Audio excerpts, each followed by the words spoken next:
Amados hermanos, que el Señor les bendiga. Nos encontramos una vez más para compartir este podcast número 31 en nuestra serie de lecturas bíblicas en un año. Hoy terminamos el primer mes de enero. Y continuamos entonces bajo el tema, como venimos tratando, de el consuelo en medio de la angustia, o también podríamos llamarlo el poder de Dios frente a la incapacidad de los hombres. Vamos a ver a un grupo de hombres, un grupo de personas mostrándose en su plena debilidad y en dificultades, en angustias, en el temor y la inseguridad que nos deja la impotencia, y a Dios interviniendo poderosamente para librarlos y salvarlos, defenderlos y guardarlos. Pablo mismo llegó a decir que debemos más bien gloriarnos en nuestras debilidades, porque allí se perfecciona el poder de Cristo. Cuando somos débiles, amados hermanos, entonces somos fuertes. Y comenzamos en Génesis capítulo 32. Cuando Jacob sigue su camino desde Galaad, cruza el Jordán o queda apenas para cruzar el Jordán y ve un campamento de ángeles, o dos campamentos junto a él. Era campamento de Dios, dice. Campamento de Dios es este, y su nombre le puso Mahanaim, una ciudad importante más adelante en la historia de Israel. Y Esaú aprovecha, o mejor dicho, Jacob aprovecha para enviar mensaje a Esaú, su hermano, para saber qué era de él, para saber si todavía había enemistad, porque Jacob temía si cruzaba el Jordán y Esaú todavía estaba airado contra él o esperando para matarlo. Corría un grave peligro entonces. Y envía unos siervos al monte de Seir, donde vivía Esaú, al sur de donde estaba Jacob. Y entonces le avisan que Esaú venía a él con 400 hombres, y Jacob siente profundo temor. Jacob tuvo un gran temor, versículo 7, y se angustió. Entonces comenzó a tomar medidas. Separó su campamento en dos, con la idea de que si Esaú atacaba a uno, el otro podía librarse. Y luego Jacob se detiene y ora. Jacob descansa y ruega a Dios, y esta es, podemos decir, la primera oración propiamente dicha en la Biblia. Orar es hablar con Dios. Antes de esto muchos hombres hablaron con Dios, pero acá es la primera vez que vemos a alguien orar a la manera que nosotros solemos hacerlo. Y él le ruega a Dios que lo libre de la mano de su hermano, porque le temía. Confía y descansa en las promesas de Dios que le había dicho que le habría de dar descanso. Y entonces al otro día, luego de haber orado, Jacob toma algunas medidas más. Envía unos siervos adelante con obsequios para apaciguar a Esaú. Jacob separa a sus hijos por sus madres. Él toma medidas. Orar, amados hermanos, no es quedarnos paralizados. Orar es la mejor alternativa que podemos tomar frente a la parálisis, frente al temor, frente a la angustia. Descansar en Dios y tomar medidas, actuar, tener iniciativa. Y Jacob se quedó solo. Y entonces es en ese momento, verso 23, los tomó pues a su familia y los hizo pasar el arroyo, y quedó Jacob solo, y luchó con él un varón. hasta rayar el alba. Dios se manifestó. La segunda persona de la Trinidad vino a él para fortalecerlo, para animarlo. Él tuvo una lucha con Dios. En ese momento, al encontrarse con él y Jacob aferrársele, Dios, por supuesto, en su gracia, estaba como un padre jugando con su hijo, con su niño pequeño, para aumentar su confianza, su seguridad, su descanso. Así estaba Dios actuando con Jacob. Y Jacob se aferra a él, rogándole que le bendiga, y en esa bendición el Señor cambia su nombre como símbolo del cambio de señorío, del cambio de su naturaleza. Aquel que era el engañador y el suplantador ahora se había convertido en Israel, aquel que luchaba con Dios y con los hombres y vencía o prevalecía, porque su confianza ahora estaba en Dios. Y por eso él le pone el nombre de aquel lugar Peniel, porque había visto a Dios cara a cara y había vivido. En Esther capítulo 9 y 10 vemos ya la conclusión de este libro que manifiesta la providencia de Dios obrando en el teatro de los hombres. Recordamos la profunda angustia que sintieron los judíos en todo el imperio persa cuando Amán había proyectado matarlos y destruirlos por completo, y cómo la intervención de Dios por medio de Esther y Mardoqueo habían logrado destruir los planes de Amán. Y ahora los judíos, fortalecidos y empoderados, podemos decir, tanto por la reina como por la gracia de Dios, vencieron a sus enemigos. Cuando llegó la fecha, en el mes 12, a los 13 días del mismo mes, cuando debía ser ejecutado el mandamiento del rey y su decreto, el mismo día en que los enemigos de los judíos esperaban enseñorearse de ellos, sucedió todo lo contrario. Podemos ver de la misma manera el mismo día en que Satanás esperaba enseñorearse sobre Cristo, sobre el pueblo de Dios en el Calvario. Y había conseguido que los propios judíos rechazaran a su Mesías y lo terminaran crucificando. El día de su anhelada victoria sucedió todo lo contrario. Él fue completamente derrotado por la muerte de nuestro Señor, que en angustia confió en Dios hasta el final. Y acá había sucedido algo similar con los judíos.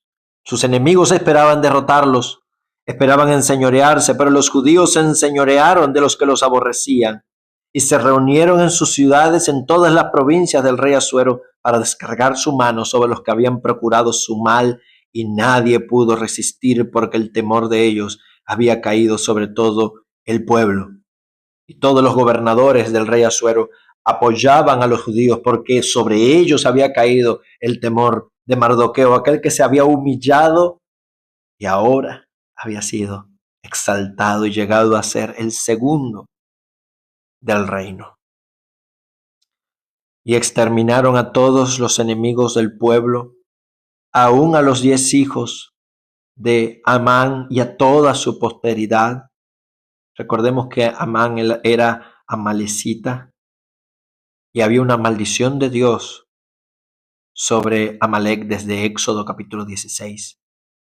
Y en esos días entonces se establece la fiesta del Purim el día 13 y 14 del último mes, una fiesta más para el pueblo hebreo recordando su liberación.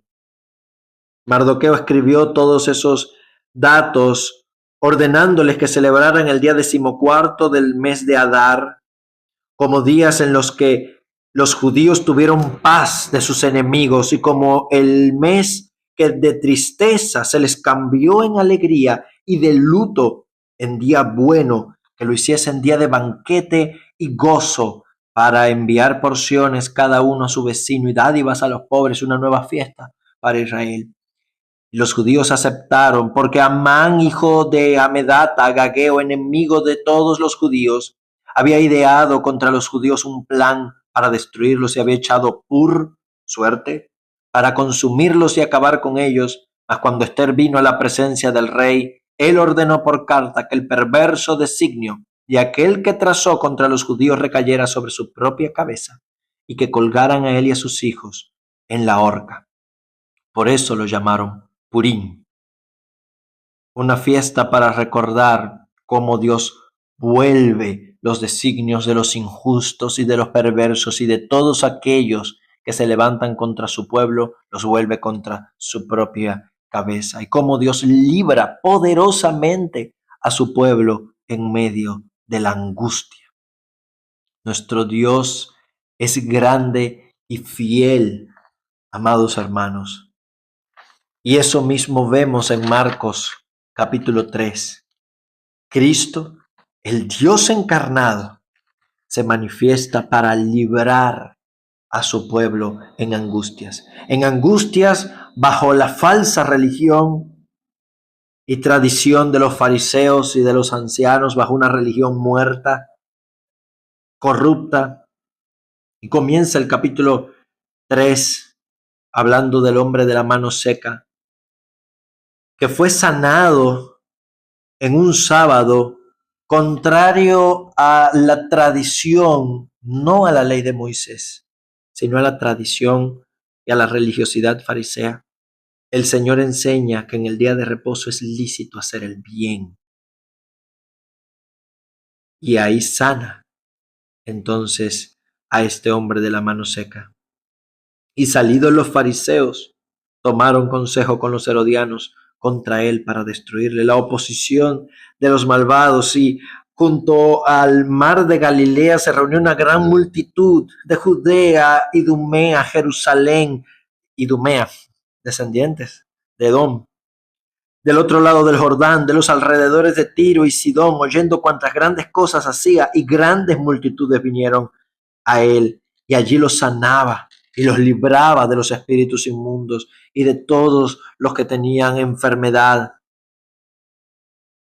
Y en medio de todo eso, el Señor comienza a preparar su iglesia. Comienza a preparar el fundamento sobre el cual levantaría el nuevo templo de Dios. Los 12 apóstoles, hombres con muchos defectos, hombres pecadores, pero que Él se encargaría de transformarlos en sus discípulos y les dio autoridad y los envió a predicar y que tuviesen autoridad sobre las enfermedades y sobre los demonios. Y ahí mencionan una lista de ellos. Luego continúa entonces enfrentando la oposición de todos. En medio de una gran multitud que se había agolpado, de modo que no podían siquiera comer, las multitudes eran un problema. Vinieron los suyos, o sea, su familia, sus hermanos, más adelante lo narra, para llevárselo, para apoderarse de él, porque creían que se había vuelto totalmente loco. Los líderes, los fariseos, los escribas, creían que él estaba endemoniado, pero Cristo enseñó acerca del poder del Espíritu Santo, de lo imposible, de lo absurdo que es esa enseñanza o esa teoría, y que él echaba fuera a los demonios por el Espíritu de Dios. Y dejaba la promesa de que todos los pecados les serán perdonados a los hijos de los hombres. Muchos por cuestión de morbo nos concentramos en estudiar qué cosa es la blasfemia contra el Espíritu Santo. Pero amados hermanos, la gran promesa y lo más misterioso y lo más asombroso que tiene esta porción es que el Señor afirma que todos los pecados serían perdonados a los hijos de los hombres, y las blasfemias cualesquiera sean. ¡Wow! Lo que antes, bajo la ley de Moisés, lo que antes en el Edén costaba la vida absolutamente bajo el pacto de obras, ahora, por la gracia de Dios, se otorgaba el perdón de todos los pecados, porque hubo uno que pagó por ellos, y era Cristo, que termina afirmando el capítulo que su madre y sus hermanos son todos aquellos que hacen la voluntad de Dios. Nos eleva a los hombres pecadores, de criaturas rebeldes y opuestas, que no podían reconciliarse con su Creador, que no querían hacerlo. Nos eleva a la condición de hermanos, hermanas y madres para Él. ¡Wow! Nuestro Señor es asombroso. Y eso Pablo teológicamente nos lo va a explicar en el próximo texto, Romanos capítulo 3, donde una vez más vemos cómo el Dios para el que no hay imposibles nos libra de la angustia que genera nuestra propia impotencia, nuestra incapacidad. A los seres humanos nos ofende que nos veamos incapaces y débiles. Eso es doloroso, no es agradable con nuestro ego, pero la Escritura claramente lo enseña. Primero Pablo comienza el capítulo 3 hablando de las ventajas que tienen los judíos o que tuvieron los judíos sobre los gentiles, ya que ellos fueron los receptores primeros de la palabra de Dios. A ellos se les fue encomendada la palabra de Dios, pero aún así su incredulidad permaneció, pero no anuló la fidelidad de Dios. Dice Pablo, de ninguna manera, antes bien sea Dios veraz y todo hombre mentiroso. En todo lo que el Señor afirme, sea Él veraz y todo hombre mentiroso. Y termina entonces en conclusión de toda esta sección que comenzó en el verso 18 del capítulo 1, afirmando, ¿somos nosotros mejores? O sea, los judíos, por sus ventajas y sus privilegios, son una raza superior al resto de los hombres, dice Pablo, en ninguna manera. Ya hemos acusado tanto a unos como a otros, judíos y gentiles, somos iguales a los ojos de Dios. ¿Por qué? Porque todos están bajo pecado. Estamos sometidos, conquistados por el pecado. Fuimos engendrados en una condición pecaminosa. Y eso nos hace incapaces de salvarnos por nosotros mismos, bajo pecado y bajo la ira de Dios a causa del pecado.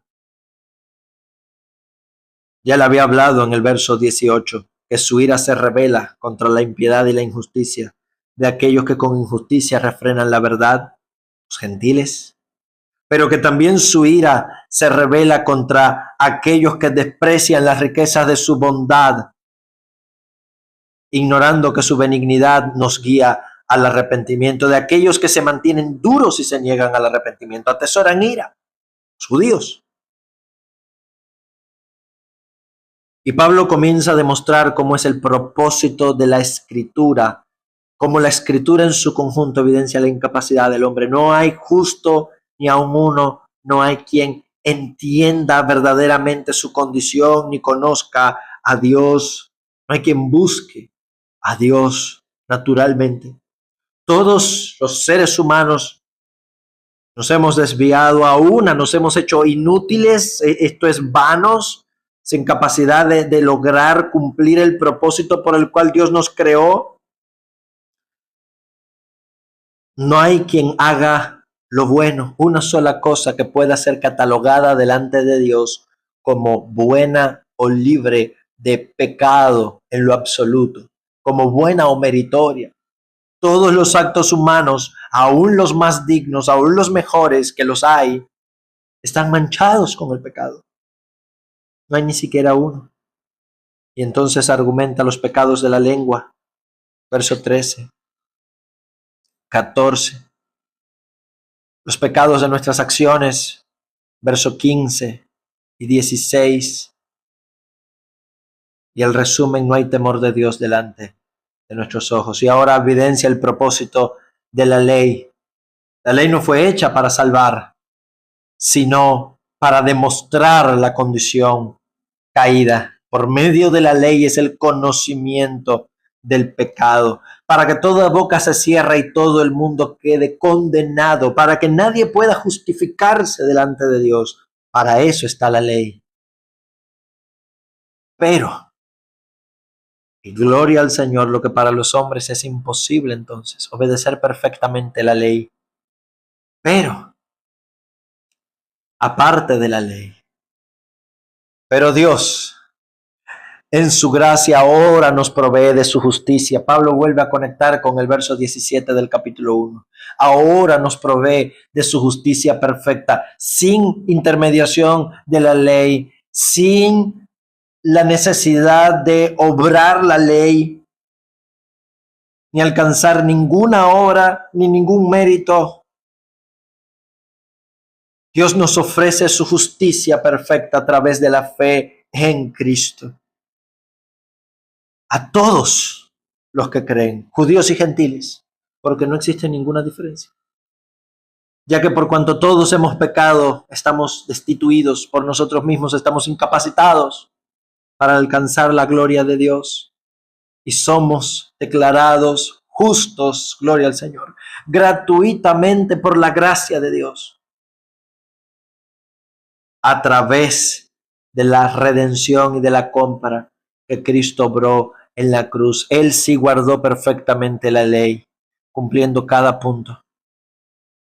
Él cargó completamente con todos los pecados de su pueblo y pagó por ellos en la cruz y nos redimió con su sangre para que ahora nosotros seamos sus hijos e hijas. Por eso ahora Pablo termina diciendo: ¿de qué nos vamos a jactar?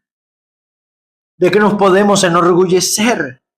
¿De qué se va a vanagloriar el cristiano? ¿Cuál es la razón para que un creyente ahora se crea un ser superior a otros y ve a otros con desprecio? Dice: la jactancia está excluida por medio de la ley de la fe, ya que concluimos que el hombre es declarado justo por fe sin las obras de la ley.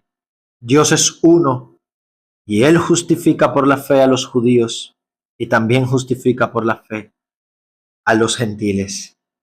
Y no negamos con esto ni invalidamos la ley, sino que la confirmamos.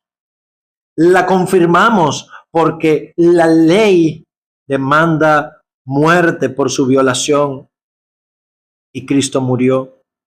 La ley maldice al que no la cumple y Cristo fue maldito aunque la cumplió, murió colgado en un madero para librarnos a todos nosotros.